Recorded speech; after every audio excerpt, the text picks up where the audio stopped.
Mi nombre es Wanda Imsant, tengo 18 años y estoy en el último año de secundaria. Durante toda mi adolescencia me imaginé el último año de secundaria como algo distinto, algo que tenía que disfrutarlo, pero nunca me imaginé que iba a ser distinto de esta manera.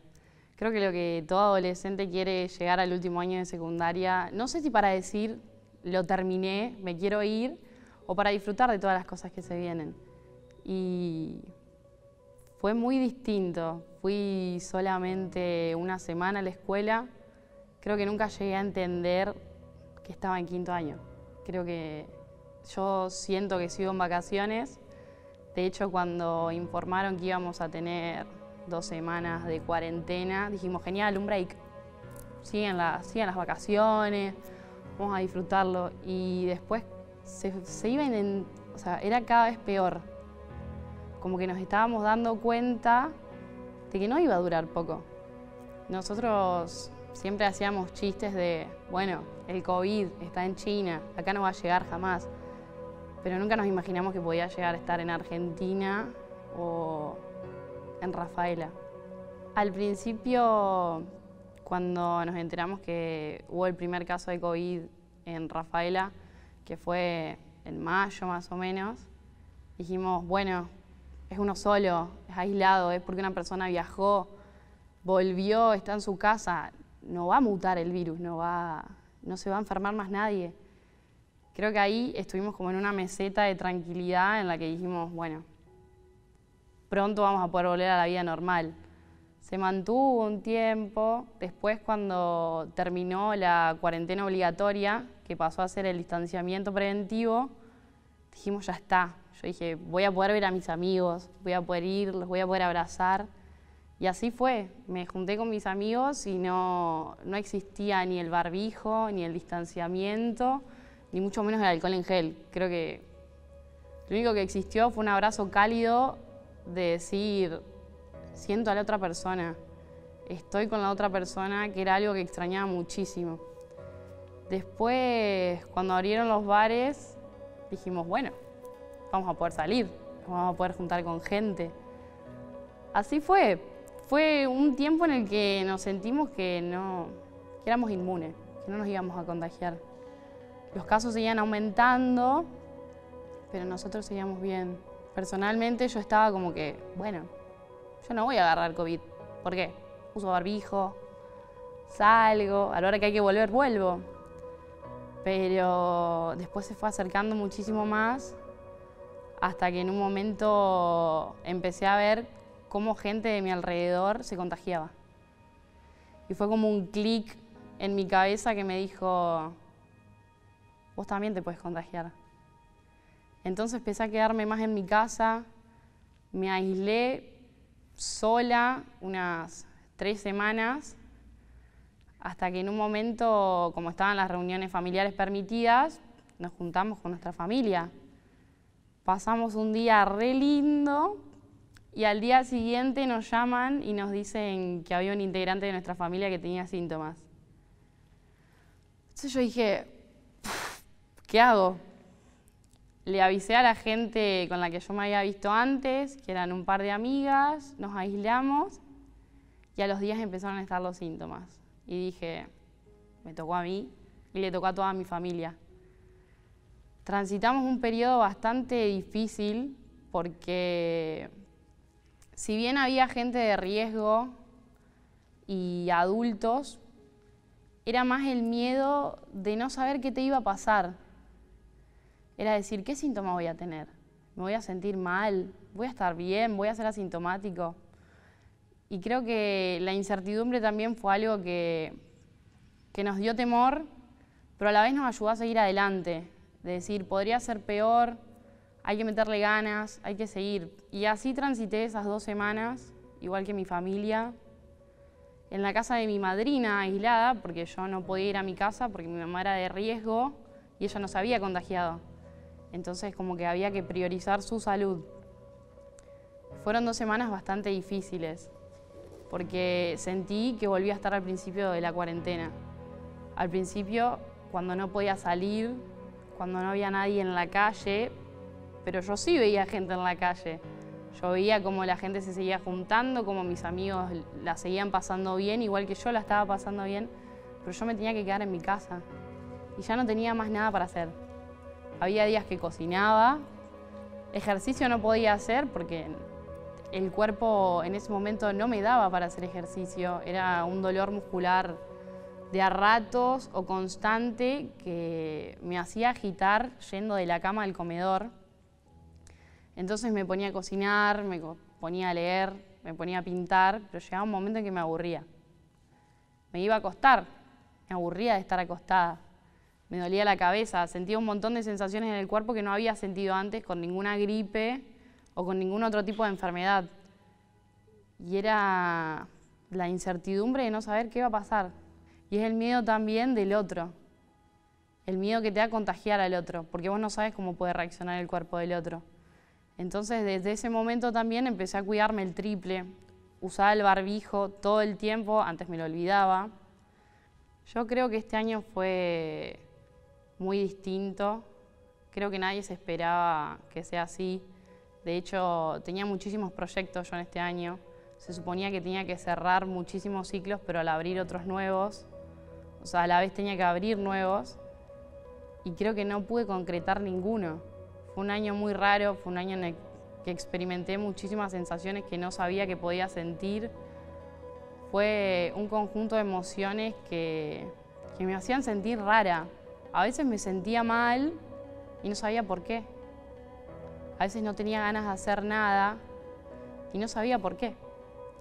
Después tenía a mi familia que me preguntaba todo el tiempo por qué estaba mal, por qué me sentía así y yo no tenía respuesta para dar. No sé, me siento mal, me siento cansada, capaz mañana se me pase. Y fueron muchos días en los que me sentía así, hasta que me di cuenta que lo que me afectaba era pensar mucho. En la cuarentena tuvimos muchísimo tiempo libre, ¿y qué hace uno cuando tiene tiempo libre y no tiene nada para hacer? Piensa. Entonces yo pensaba en cosas del pasado, pensaba en cosas de hoy, y un montón de cosas que no me cerraban, más la incertidumbre de no saber qué va a pasar. Entonces era replantearme todo el tiempo si estaba haciendo las cosas bien, si estaba haciendo las cosas mal, qué más podía hacer, cuándo iba a terminar. Hasta que me di cuenta que el año no iba a cambiar por más de que yo quería. Se suponía que yo me iba a graduar, iba a tener un diploma, iba a tener que empezar la universidad. Iba a ser algo totalmente distinto. Probablemente no me gradúe, sí tenga un diploma, pero que tenga que recibir online, y creo que no es lo mismo. Personalmente no me gustan las pantallas. Al principio de la cuarentena estaba todo bien, porque podía ver a mis amigos y tenía esa euforia de decir, voy a poder ver a mis amigos. Pero no es lo mismo contar algo a través de una pantalla que contarlo en persona.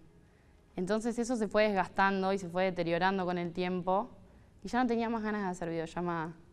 Porque no es lo mismo hacer una videollamada con una persona que podés ver mañana, pasado o la semana que viene, que te la podés cruzar por la calle, que con alguien que no sabes cuándo vas a volver a ver.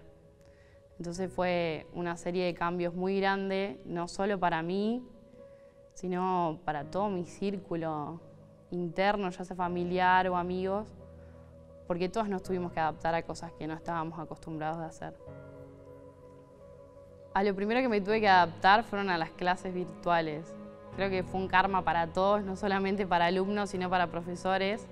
Tengo varios profesores que estaban a punto de jubilarse, entonces no tenían la menor idea de cómo dar una clase virtual. Nosotros tampoco sabíamos cómo íbamos a reaccionar, si íbamos a aprender algo, si íbamos a entender. Y al principio estaba como que todo bien. Era, bueno, voy a tener una clase virtual de matemática. Yo sé que no voy a entender nada en esa clase, pero le voy a meter empeño, voy a intentar que se entienda. Voy a preguntarle al profesor si no entiendo. Y me encontré en muchísimas clases con profesores que se sentían mal y que nos pedían perdón de no saber cómo explicar una clase. Y era súper entendible, nosotros tampoco estábamos acostumbrados a tener clases virtuales. Muchas veces me di cuenta de que necesitaba la presencialidad en cualquier forma, porque por más de que el profesor ponga un pizarrón enfrente de una cámara y nos explique, no era lo mismo. Entonces me pasó lo mismo con las clases virtuales, como que se fue deteriorando y creo que me generaban un poco menos de interés. De lo que me di cuenta en este tiempo fue que los adultos recalcan todo el tiempo de que los jóvenes somos el futuro, que el futuro lo vamos a hacer nosotros, pero no nos dan la misma importancia que se debería. A un joven no se lo toma tan en serio como a un adulto.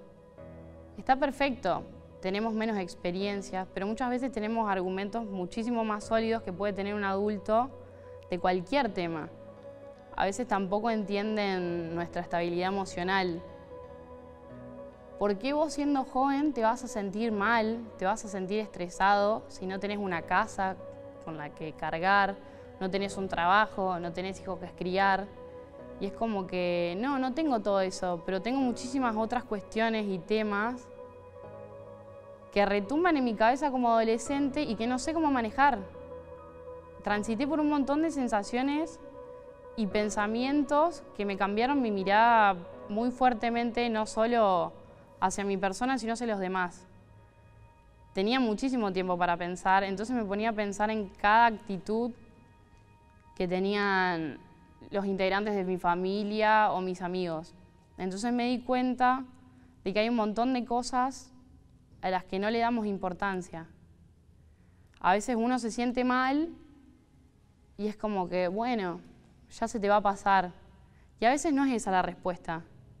A veces necesitamos investigar un poco más qué es lo que te pasa, qué es lo que sentís, para entender un poco al otro.